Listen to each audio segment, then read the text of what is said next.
Any tip to provide to people who are going into their first summer season? Having a backup plan for any situation. We were told, yes, you can stake. Next thing you know, we're setting up at a football field at a high school. I saw a lot of your customers were saying that you were really fast to respond. What things are you doing to get that kind of experience? I show up to do an install and they're like, oh yeah, I reached out to 4 other companies, but you were the quickest, fastest, and that's so important. You actually have something that you give the customer. One of these review cards. Basically, we hand it to them and tell them, hey, if you leave us a Google review, it means a lot to us. Before we started implementing it, we had less than 40 reviews. Now we're up to 130 plus.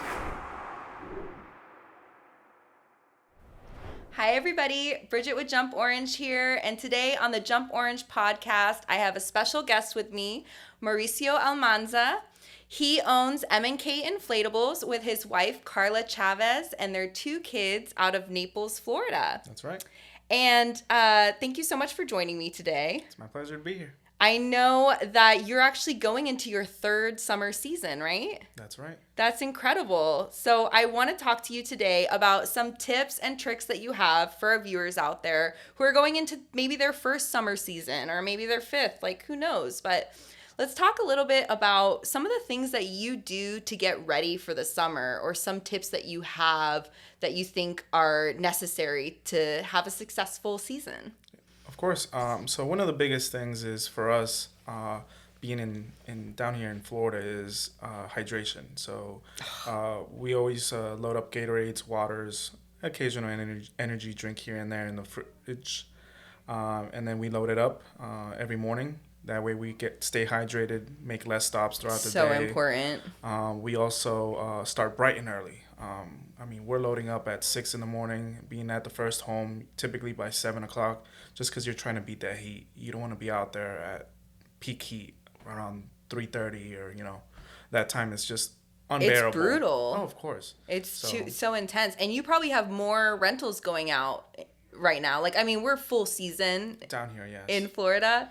But right now you probably have more to fit into each day. Oh, of course. The water slides are at least in the last 2 weeks, they started going out a lot more. Yeah. We actually had a lot of combos go out until recently, and now it's just water slide. Like this next weekend, I don't think we have a combo booked yet. All are water slides. All water slides. And them being flipped just because they want water slides. Yeah. But, obstacle courses are also going out, but yeah, it's water slide. It's a different season completely. Mostly wet inflatables, and then with that hot weather, it is important to start early, just so you're out of there. I had a client recently that got heat stroke and ended up in the hospital from it. It's it's better to get that early start to beat the heat. Yeah, and obviously you don't want any one of your employees to be out or yourself. So yeah, that hydration is key, and stay. So as far as all the wet inflatables that you're dealing with, what are some of the things that you maybe tell the customer to prepare them so that you have a successful event and a successful pickup? So one thing we do is, let's say at setup, I'm giving them all the information on what to expect and how to have the unit. I tell them, hey, at night when you're done using it, make sure to open up a zipper, stand on the side, drain as much water as you can. Because, the last thing you want is for them to turn it off. All the water goes into the unit, and then you're picking up what normally would be a $500 pound combo is now $700. Oh my God. So, yeah, because a gallon of water is 7 pounds, so it adds up super quick. Oh yeah, the weight certainly does. Have you had any flooded out inflatables? Yeah, unfortunately, recently I actually forgot to tell the client that, and we show up and it's the last pickup of the day, and sure enough, it's flooded. So I told my guy, typically we clean all our units on site. We're not this one. Let's just load it up. We'll do a extra deep clean at home and dry and all that. Yeah. So how do you get all the water out of it once you get it home? So on a flooded unit like that, we'll blow it up, and then we'll tilt it to one side, put a dolly underneath it, pillow or something to protect the inflatable so it doesn't get damaged. And then what we'll typically do is aim it at a zipper, and then with an HVAC we'll just zip it in there, close it up, and drain as much water as possible. That's cool. It's at the dentist when they put the little something like that, yeah. And then suck out all the water. Yeah, exactly. And then after that, once it's level, we'll go in there with a blower, try to blow out as much water as possible or any that's left, and then with a towel, dry it out, and then we'll disinfect it, of course, with any product that we may use, like Whip It or Autoben. Autoben is what we use actually as well. So one of those two products we always have on hand, or if we're cleaning them at home. What else do you ask the customer to do or not do to prepare them for like the wet inflatables for pickups? So for pickups, what we do is, let's say I'm finishing up that current pickup. I look at my schedule and see who's next. All right, well, I'll text them, letting them know, hey, we're 45 minutes or an hour out. Can you turn on the inflatable for us? So that way it gets some drying in, and that way we can also clean it on site and then knock it down the way we want it to knock down. Because obviously the last thing you want to do is not inspect your unit before you pick up. Oh, yeah. So that also helps. The cleanup helps. Oh, yeah, because it's inflated so you can see if it got damaged at all. Correct. And then if they leave any items inside. So, but the drying piece is the biggest thing because we like to dry them out. Yeah, it helps you out a lot for them to just like inflate it and let it dry a little bit before that pickup. And then I'm sure they appreciate just knowing you're coming. Exactly. Because, some customers are... Every customer is different, but sometimes we get those customers, hey, are you guys coming? So they want it gone. Yeah, that communication piece is key. So we like to communicate with them like, hey, we're on our way. So you should be seeing us soon. Yeah, I was actually looking at your Google reviews before filming this with you, just to see what people were saying. And I saw a lot of your customers were saying that you were really fast to respond and easy to communicate with. What things are you doing to get that kind of experience for your customer? So one thing we do is we have a marketing service on our website, and it helps with communication. So let's say, for example, they call in, but my wife can't pick up because we have those two small kids. They require a lot of attention. It sends them an automatic message. Sorry, we missed your call. Our service to you is very important. Maybe text is a lot easier. And then they go back and forth, and she's very quick, responsive with every customer. Sometimes I'll be asking her, and she's like, hold on. I'm talking with a customer, or I'm sending out a quote or something. So communication, rapid response is everything. Yeah. We've had it where I show up to do an install, and they're like, oh, yeah, I reached out to 4 other companies, but you were the quickest, fastest, and that's so important to our customers.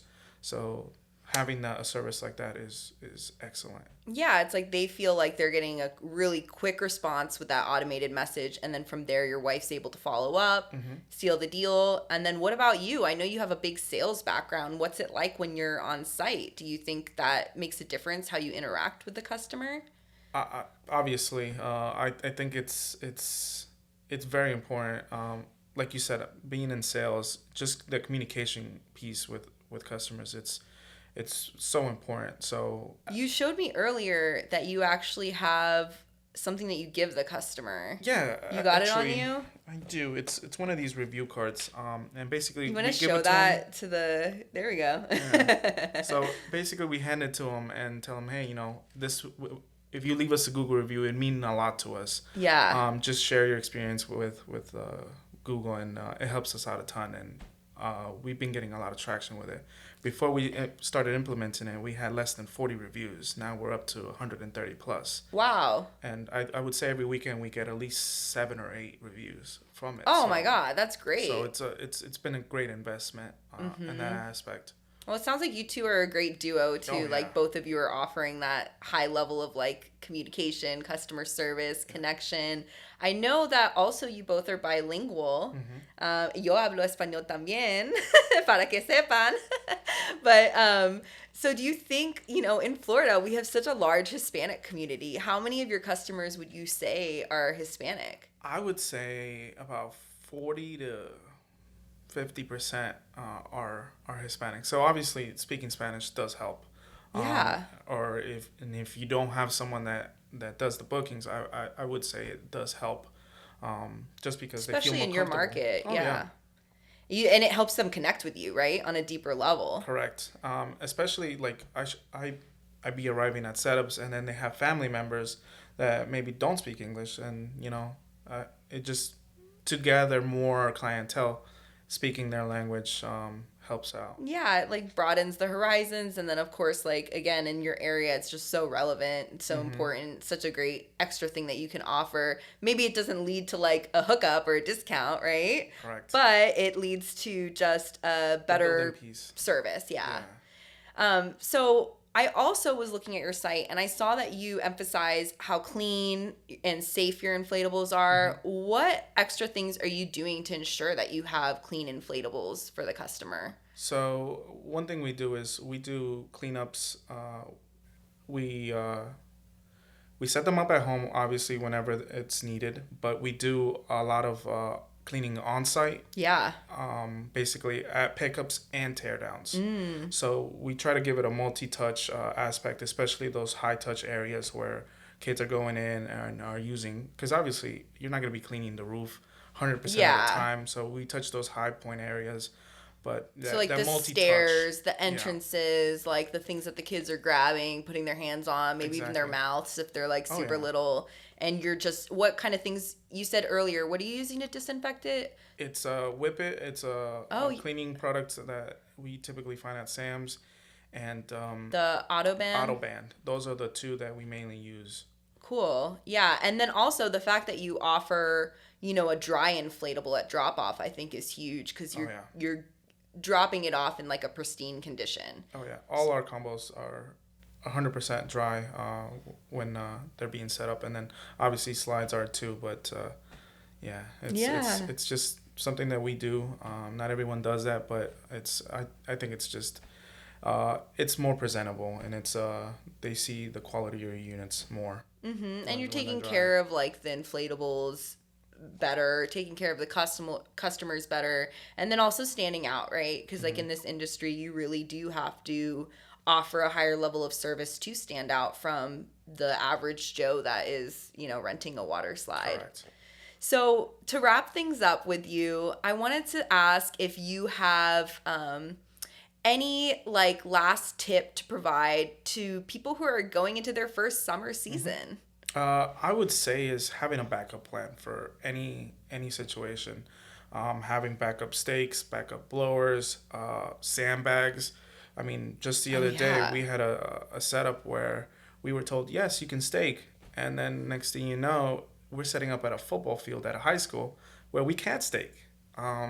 So having those sandbags, obviously, is crucial. And I mean, you don't have to have it for every setup, but just having enough for at least one. Just in case, because you never know what will happen. Yeah, well, thank you so much for joining me. Thank you, everybody, for watching. If you haven't already, make sure you subscribe to our channel, follow us on Spotify, give us that like button and that comment below. We really appreciate it. Thank you so much for coming on. My pleasure. Thank you for having me. All right, everybody.